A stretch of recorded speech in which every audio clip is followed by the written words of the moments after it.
Hi guys, and welcome back to the channel. Today I'm doing a video interviewing Floyd, who you guys have already seen before from YOTA Campers. He's lended me my van, and I've decided to take a new direction with my channel and interview the interesting people I meet while traveling, because it's a super important part of travel is all the talented and creative people you meet. And I figured it'd be great to interview Floyd because he's also traveled a lot. I think you said about 6 years? Yeah, on and off. I was pretty steady for about 6 years. I did come back for a few months here and there. How did you finance that? How did you keep traveling? Because it's easy to save up for like a year, but then to keep going, what was your trick? Yeah, lots of tricks. I mean, I did have a little bit of money saved in the beginning. It wasn't much. And then I kind of just started looking for odd jobs. I did a bit of work as a chef or kitchen hand. What about visa situations? Like, were these under the table kind of jobs? Some were. But in my scenario, I'm actually very lucky and hold a European passport, which means I'm quite free to work in any of these European countries. And the cool thing about Europe is they have a bottle return policy where you can actually collect quite a few bottles and make quite a bit of money. So I did that kind of. Okay, so your secret is you collect bottles. Yeah. You worked in different kitchens in different parts of different countries? Is that what you did? Like yeah, most of the time it was kitchen hand and some bar work. I'm a very cheap person to support, you know.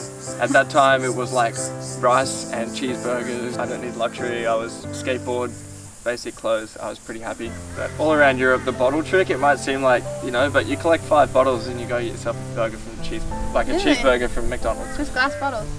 Plastic bottles are worth more. It's a very party culture environment, so you could get a shopping trolley and walk down the street at 1 AM and fill it. And then you also got paid for skating, right? Did you at some point? Yeah, so I spent a lot of time skateboarding, literally AM till PM, just finding new spots, meeting new people. And at some point, a Taiwanese lady approached me. She said she was going to send me a skateboard and give me details. I'm like, well, this is weird, but here's my details. Yeah. And a few weeks later, there was a board in the mail. So that kind of started off my, I guess you could call it a sponsorship. It wasn't a lot of money, but it enabled my travel. I guess you do what you can to stay on the road, so yeah. Yeah, everyone has a different journey and everyone can make money a different way, but for the main part, if you're passionate enough about what you're doing and traveling, money won't be an issue because your subconscious, your mind, your being is powerful enough to figure it out. You might do it tough for a while, but the drive that a human has to just keep going and keep figuring things out that's enough. You know, a lot of people might look at my situation, oh, you're so lucky and this, that, and like, I think luck's not really a word in the dictionary. I think you're given luck by the energy you give to others and how you go about your life, your interactions with other humans, and opportunities will present themselves. Yeah. You help others in times of need and help, somebody will come along and help you. So right now we're actually sitting at your commune, and I know you've expressed to me that was actually one of the reasons when you were traveling, there was kind of a reason why you started this place. Do you want to share? Or maybe explain more about what this place is. Like, I can try and explain a little bit about that, sure, why not? After about 6 years of traveling all around the world, I feel like some of my greatest experiences have been in these kind of commune or like experimental living situations where you've got a big share house or a block of property. Anyway, so like the culture of this build stuff, do it yourself, thrive in a kind of community that supports each other, whether it's dumpster diving, growing your own food, or just joining forces on some kind of creative art project. All of that was just such a big influence in my travels. And then I came back to Australia and I thought, where's the communes? Where's the people at? Where's the live music and the jams and like this creative hippie culture? I tried to find it and I really struggled with that. Like they say classically, if you can't find it, build it. Here we are 4 years later. I wouldn't say it's 100% built. Building, it never ends, but we've built kind of a community place that is 100% off-grid. We've got our own septic system, hot water from gas and solar, wind and battery bank and solar panels. It's all 100% off-grid. We're lucky enough to have a small lake on the property which feeds us with water for the gardens and flushing the toilet. And we've also built a few composting toilets on site. So the main goal and aim there was to build a place that can support life in a really comfortable and sustainable way in an off-grid means. We're still in the middle of society, shops and all the main necessities aren't too far away, but we're still able to support our power needs and have enough land to experiment with growing our own food. And I have to say that's probably the most amazing thing ever.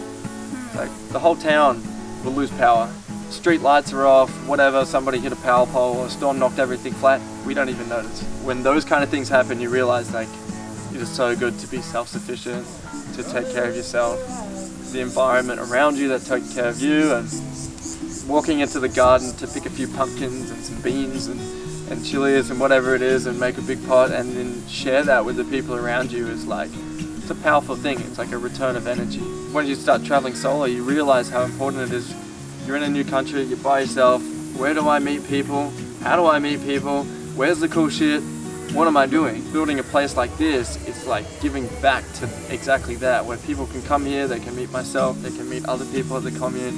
Immediately they've got like 20 doorways open of possibilities of go here, do that. And for me, I understand how hard that is, or what it feels like to be in a new country and not know who your friends are, or you know, where to take myself. So where to start, and having a place like this, a little community base, can really help people. So I had a few different names for this place, Profound Town, all this, yeah. And anyway, at the end of the day, people convinced me that I should name it after myself. And my name is FloydTown. So not only is it called FloydTown because my name's Floyd, but Town is actually my last name. Oh, really? Yeah. I thought it was something else. Yeah, so... Because it is like a little town. Yeah, somehow maybe I was kind of destined to do this. Come on down, down FloydTown. Come on down. So you have FloydTown, which is this commune you run, and then you also run YOTA Campers, where you do your van builds, right? Yeah. So it's van builds and renting them out. Exactly.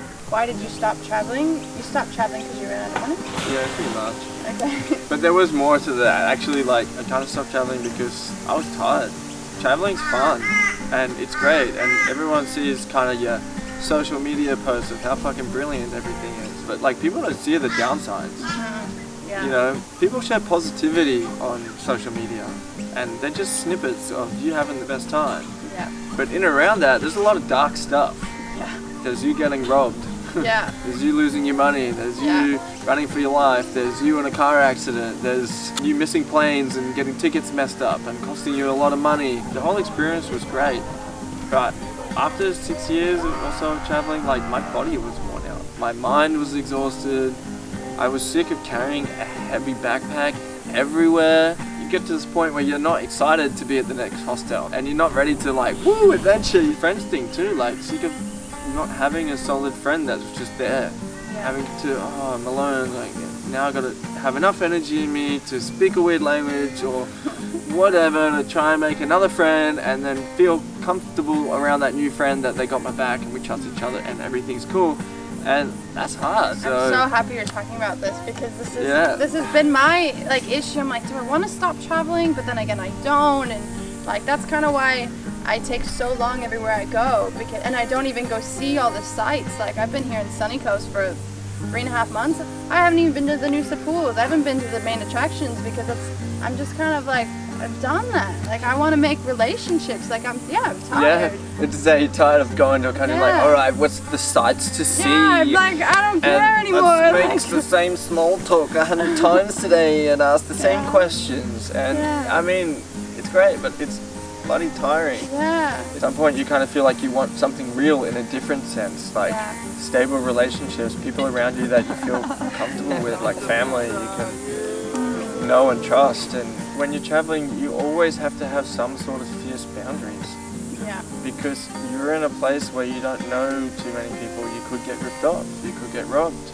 You could trust somebody, next thing they've got all your belongings and they're in another city. What would be like a huge life lessons from traveling? It could be a few if you can't really think of one, because I know it's kind of a hard, vague question. All you need is faith. All you need is faith. That's it. Have faith in the universe. Have faith in the people around you. Have faith in yourself. I know when you're down and low, it's not so easy, but there are the times when you really just have to trust yourself. If you do good things for the people around you, if you do good things for the planet, and you take care of what you can, you're going to be rewarded with the planet and the universe doing good things for you. For me, that's the one thing that's kept me going. Whether it's traveling solo, whether it's in my own business ventures, relationships, like whatever it is, just like have faith that the universe is pointing you in the right direction. It will continue to do so if you do the right thing by it. I think a big thing, just have faith in yourself. Yeah. Have faith that you can do it. I've kind of come to this realization that every decision I make is a great decision, which is a very ambiguous thing to say, but because they could be really bad decisions. But I don't actually believe there's ever really a bad decision, because if you do make a mistake, you learn something from it and you grow, and it maybe pushes you another way. So in a way, everything you do is a great decision. Fully. If you have faith in it. Yeah, I mean, there's this classic thing of like, how do I move forward? How do this? Like, go out and just make a whole bunch of mistakes. Yeah. Because you'll learn from that, and there you grow. Like, how people ask, how did you learn to build campers? How did you learn to build a community? I'd never built a van before. Things are not going well. Why? Why am I having a bad time? Why don't I have any money? Why did that fall? You know, like, why did I crash my car or whatever it is? My reflection is, what am I doing wrong to others? What am I doing wrong to the planet or the people around me? What's some advice that you would have for somebody traveling? Maybe a tip about like finding friends or... No, this is my tip. I wouldn't plan anything. Seriously. Yes. I'm serious. Yeah. Don't plan anything, Yeah. because in the very beginning, I used to plan and everything never went according to plan, and you build up all these expectations in your mind, and then you get frustrated because it's not going to your plan, or you put, I want to jet ski, I want to go on boat, I want to do all these, and then you're tired and you're like, why am I not enjoying my travels? Because I'm freaking exhausted, you know? Yeah, and you're like stressed out trying to follow this plan that you set, and then Yeah. if things aren't going to plan, you're frustrated or annoyed that Yeah. they're not, and you're not having a good time. No, and if you Yeah. just don't plan anything, I mean, I'm a little bit on the extreme side. You might be the same. Like I don't plan anything even the day of, so I don't even know where I'm gonna sleep, because I like it that way, because I don't know who I'm gonna meet. You know, I met somebody recently at a festival, and then I got invited to go sailing to Fraser Island for a week. Making solid plans and forcing yourself to stick to them creates extra pressure that's not needed, but it also blocks you from other opportunities that might have arisen, and you'll say no to those opportunities because you're trying to stick to your plan. Yeah. I think it's good to have ideas. I always have a little bit of an idea in my head. I'd like to do that. I think I'd like to go north. I think I'd like to see this place. But if it doesn't align, I'm open to new possibilities, and also don't rush. Yeah, I resonate with that a lot, you know, because you're out there to travel and meet, you know, life. It's this journey where you're trying to enjoy it. Yeah. And if you're creating like added stress and must do this, must do that in X amount of time and thing, then like, how much fun are you really having? Because you're just stressing trying to get one place to the next on a time constraint, to this, to see that, to grab a picture, to what? Because you need to share it with your friends to make you feel good about that you've been, you know, it's like, that's not helpful to self. Like sometimes you just need to stay in bed all day and watch Netflix because you're tired. But if you had a plan and an expectation that you had to go do all this, you're not going to fully enjoy it, and you're going to be unhappy when really all you wanted to do was do nothing. It's okay. That's what people need. It's okay. It's your journey. It's your life. And don't be so hard on yourself, because as you're saying, just have faith. You're not always going to do things the right way. You are going to make mistakes. I make mistakes all the time. And even on my channel, like, people call me out for it. And honestly, you're right. Yeah, I do a lot of dumb shit, to be honest, you know, and I'm probably going to do that my entire life. And that's fine. That's because I'm human, and the whole idea is that I learn from it, or maybe I don't learn from it. They have to do it multiple times to make that mistake, you know? Like, you know how many times I've had dairy when I'm lactose intolerant?